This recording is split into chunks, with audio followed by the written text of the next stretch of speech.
sukacitalah, Tuhan tak salah.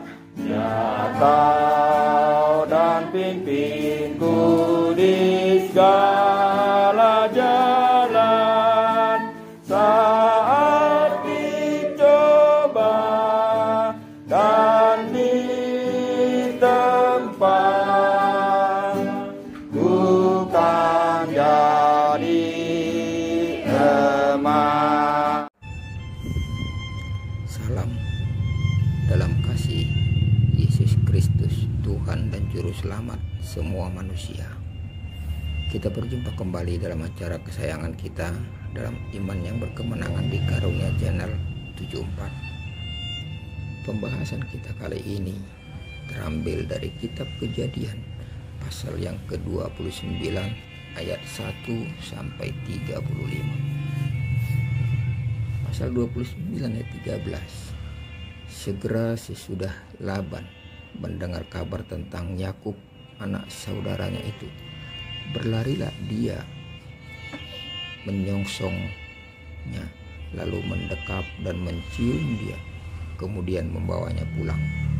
Maka Yakub menceritakan segala al-ihwalnya kepada Laban. Ayat 14, kata Laban kepadanya, sesungguhnya engkau saudara sedaging dengan aku. Maka tinggallah Yakub padanya segenap sebulan lamanya. Ayat 15, kemudian berkatalah Laban kepada Yakub, masakan karena engkau adalah sanak saudaraku, engkau bekerja padaku dengan cuma-cuma? Katakanlah kepadaku apa yang patut menjadi upahmu.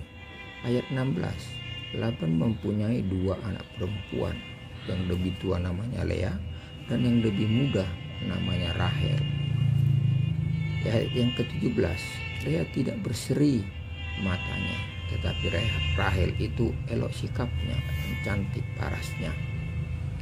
Ayat yang ke-18, Yakub cinta kepada Rahel, sebab itu ia berkata, aku mau bekerja padamu 7 tahun lamanya untuk mendapatkan Rahel, anakmu yang lebih muda itu.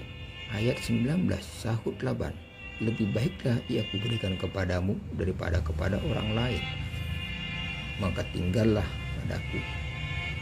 Ayat 20, jadi bekerjalah Yakub 7 tahun lamanya untuk mendapatkan Rahel itu, tetapi yang 7 tahun itu dianggapnya seperti beberapa hari saja karena cintanya kepada Rahel. Ayat yang ke-21, sesudah itu berkatalah Yakub kepada Laban, berikanlah kepadaku bakal istriku itu, sebab jangka waktuku telah genap, supaya aku akan kawin dengan dia. Ada ungkapan yang mengatakan, jika cinta sudah melekat, gula Jawa rasa coklat. Ungkapan ini hendak menegaskan bagaimana kekuatan cinta itu dapat berubah berbagai hal. Rasa cinta mampu mengubah sikap seseorang yang awalnya benci menjadi rindu, seorang yang awalnya malas menjadi rajin, yang awalnya jarang mandi kini menjadi wangi. Betul apa betul? Hal inilah yang juga terjadi pada diri Yakub ketika ia bekerja di rumah Laban. Oleh karena cintanya kepada Rahel, maka bekerja 7 tahun dirasanya seperti beberapa hari saja. Bahkan ia rela bekerja selama 14 tahun demi mendapatkan Rahel, orang yang ia cintai. Setelah dia ditipu oleh Laban, mengapa ada orang yang dapat berhasil dengan pekerjaan yang dikerjakannya?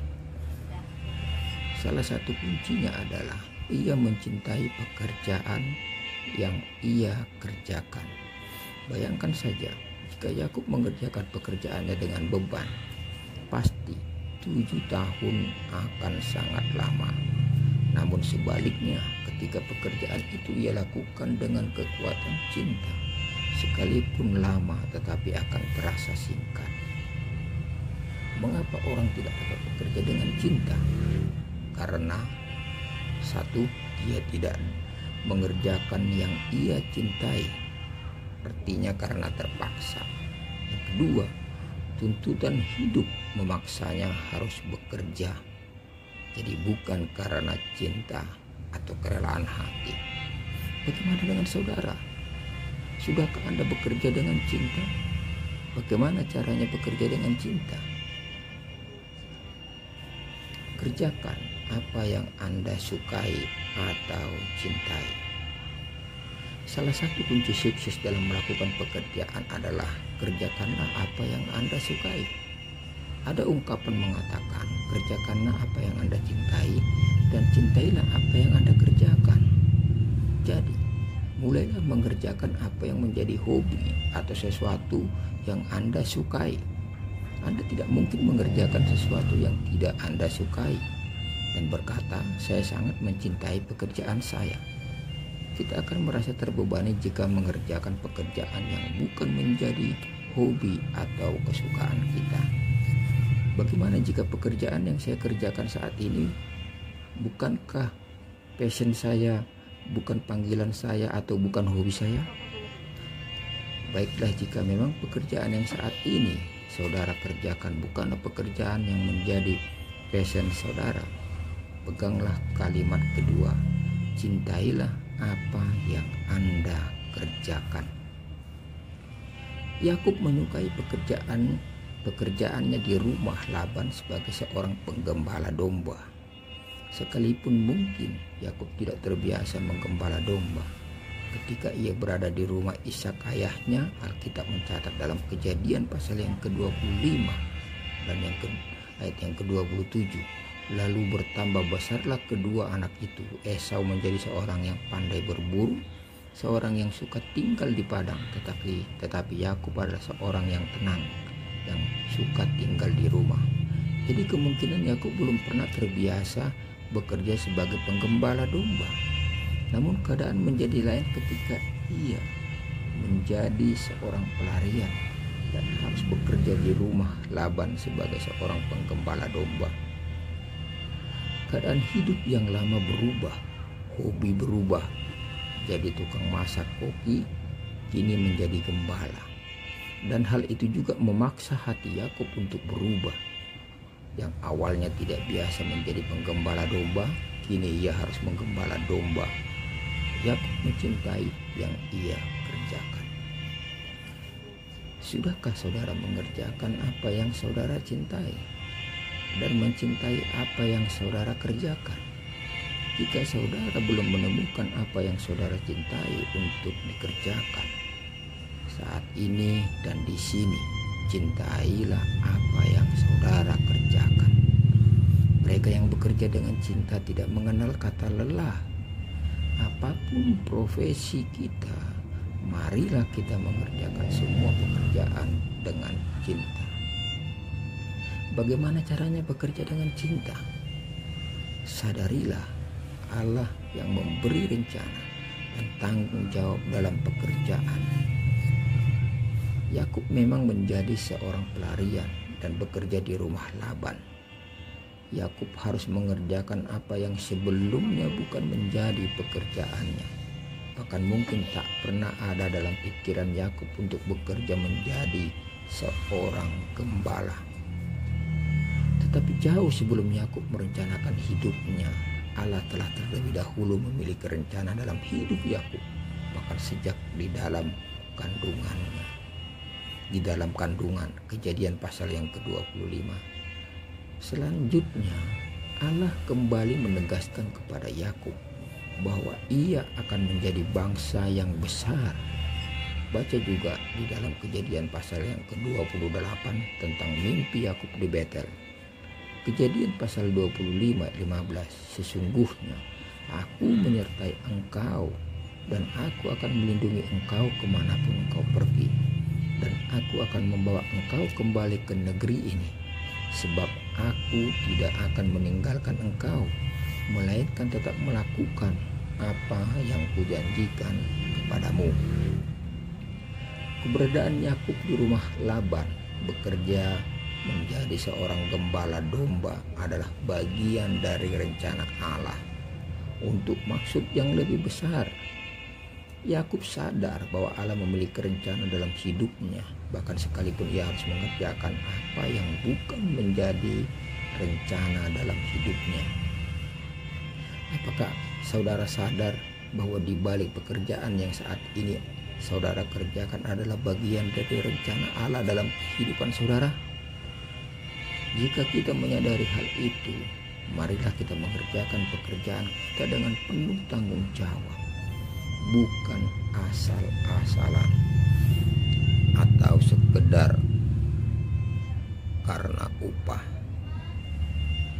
Dalam Yohanes 6 ayat yang ke-27, Tuhan Yesus berkata, "Bekerjalah bukan untuk makanan yang akan dapat binasa, melainkan untuk makanan yang bertahan sampai kepada hidup yang kekal, yang akan diberikan Anak Manusia kepadamu, sebab dialah yang disahkan oleh Bapa Allah dengan meterainya." Tuhan Yesus menegaskan kepada para murid dan orang-orang yang mengikutinya bahwa mereka harus bekerja bukan hanya untuk urusan perut saja, urusan upah dan sebagainya, tetapi bekerja untuk kehidupan yang bernilai kekal, bekerja untuk menyatakan kemuliaan Allah, bekerja untuk menggenapi rencana Allah. Tuhan Yesus berkata dalam Yohanes 4 ayat 34 maksud saya, "Makananku adalah melakukan kehendak Dia yang mengutus aku dan menyelesaikan pekerjaannya."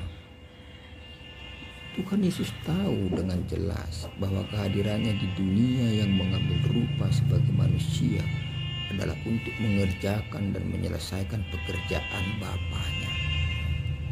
Itu sebabnya ketika ia digoda iblis di padang gurun, ia dengan tegas menolak. Ketika ia sedang diserukan untuk dirajakan, ia berkata, "Kerajaanku bukan dari dunia ini." Bahkan saat-saat malam menjelang kematiannya, ia tetap tak menghindar. Ia tahu bahwa pekerjaan yang dikerjakannya adalah rencana Bapa atas dirinya. Rencana Bapa atas dirinya adalah kematiannya di kayu salib.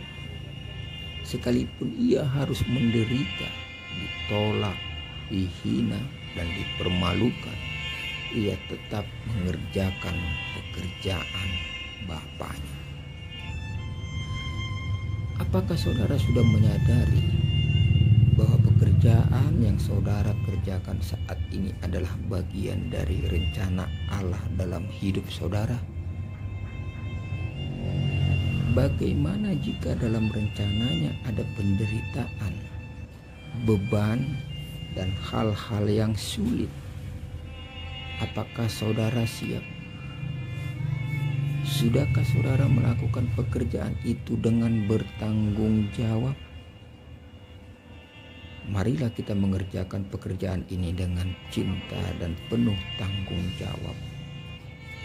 Marilah kita bekerja bukan hanya untuk sesuatu yang dapat binasa, uang, makanan, jabatan, dan sebagainya, tetapi untuk sesuatu yang bernilai kekal. Pikirkanlah pekerjaan apa yang akan Allah genapi dalam diriku.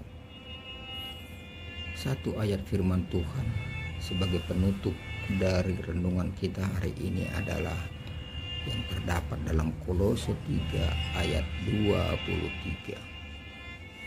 Apapun juga yang kamu perbuat, perbuatlah dengan segenap hatimu seperti untuk Tuhan dan bukan untuk manusia.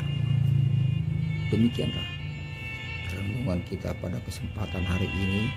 Semoga bermanfaat buat kita semua, secara khusus bagi saudara yang mendengarkan channel ini. Kiranya kasih karunia Tuhan Yesus Kristus senantiasa menyertai saudara dimanapun berada. Salam Maranatha.